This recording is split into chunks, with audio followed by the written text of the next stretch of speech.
Hi everyone, I'm Shelly Sugino. I'm a professional dog groomer and a YouTube blogger. Today I'm going to show you 3 household items that you can use to make your dog's time at the dog groomer much better.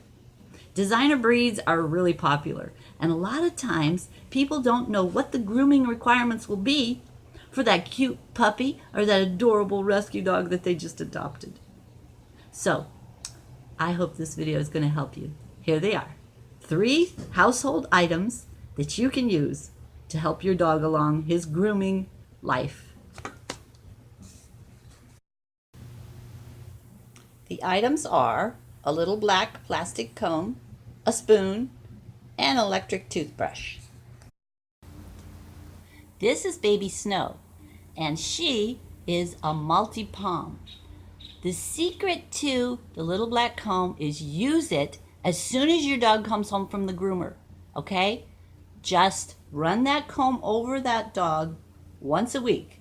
I know you hear a lot of people say, oh, you gotta brush your dog every day. Well, we live busy lives, and once a week, a black comb is gonna help you.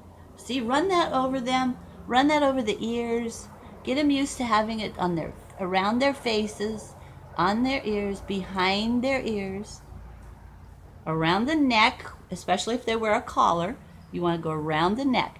This item will help you so much to stop those little tangles before they become huge mats. This is Buddy. This is Buddy, my treasure. And he is a Pomeranian and a Pekingese. He's what they call a double-coated dog, meaning he sheds. This little black comb will also do a great job on a double-coated dog. Just run that comb over them as soon as you come home from the groomer, once a week, and this will always help keep a lot of the tangles out, okay? And it's very easy on the dog. They can get used to this. So even though I'm pulling on his ears a little bit, he can get used to this. They want to smell it. You want to run it all over their legs, their tail, everywhere, very gently, okay? The little black comb is the key. This is Precious. She is a registered purebred Maltese, and her hair is like cotton. I tell you, she's the one I actually developed this method for. The black comb keeps those little tangles out of her fur. Once a week is all I do it. And that's what you can do at home. So that's item number 1, a little black comb.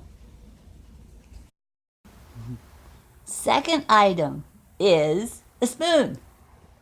A spoon will help your dog get used to feeling something different on their fur. Just rub it gently on their head, their ears, rub it gently around their face, so they get a feeling for something metal on their skin. Also, you take their little paws, you tap their toenails. This will help get them used to the little feeling it is when we clip their toenails. Okay? A spoon. Very easy.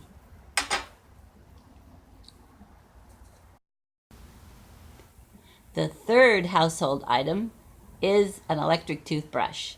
This will give them the sensation that's similar to when we use a clipper on the dogs. I know you don't want to go out and spend $125 on a clipper when you take your dog to the groomer, but this will help. Any little cheap electric toothbrush. See how the dog looked at that when I turned that on? Let them smell it. Let them see that it's not harmful to them. Run it gently on their fur. Even Buddy, who's used to this, he still looks at it as if it's some kind of a foreign object, and it is. This will help your dog get used to this feeling, okay? Rub it on their fur, rub it on their paws, and take their little nails, rub it on their little nails like this. This will get them used to the feeling of having their nails ground or dremeled or filed. We call it different things in different places. But it gives them, see how he's getting used to that. Now, dogs don't generally like to have their feet touched, okay? Any dog, because that is their key, that's their connection, I should say, to the earth. So that's why when you pick up a dog's foot, they generally jerk it away, okay? So that's another thing you want to do is play with their feet gently and then tell them what a good dog they are. Good boy, buddy. Good boy. That's the way. Good boy for letting me do that. Okay? If you just try those 3 household items and you do that once a week, your dog will have such a better time at the dog groomer. So we'll see you next time. Check out my other videos. They're mostly about camping and travel. And I hope you will subscribe to my channel. And we'll see you again. God bless you. Jesus loves you. Mwah. Adios.